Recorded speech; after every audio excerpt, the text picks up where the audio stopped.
সালাতে দোয়া কবুল হয়। সালাতে দোয়া কবুলের তিন জায়গা। একটা হচ্ছে তাকবীরে তাহরিমার পরে আমরা সানা পড়ি না, আমরা তো একটা পড়ি। আল্লাহর হাবিব সুন্নাহ এবং নফল নামাজে আরো পড়তেন সানা, ওই দোয়া কবুল হয়। দুই নম্বর জায়গা সালাতে সেজদায় পড়ে দোয়া করলে কবুল হয়।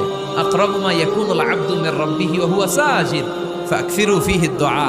বান্দা যখন সেজদায় লুটিয়ে পড়ে, বান্দা আল্লাহর সবচেয়ে কাছে চলে যায়। তা কিন্তু বিশ্বনবী বলে, সেজদাটা তোমার রবের কুদরতি পায়ের উপরে পড়েছে। সেজদায় পড়ে দোয়া করেন।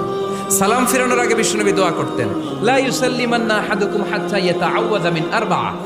আল্লাহর হাবিব বললেন, চার জিনিস থেকে পানাহ না আছে আমার কোন উম্মত যেন সালাম না ফিরায়। তারা যেন পড়ে, আল্লাহুম্মা ইন্নী আউযু বিকা মিন আযাবিল কবর, আউযু বিকা মিন আযাবি জাহান্নাম, আউযু বিকা মিন ফিতনাতিল মাহইয়া ওয়াল মামাত, আউযু বিকা মিন ফিতনাতিল মাসিহিদ দাজ্জাল।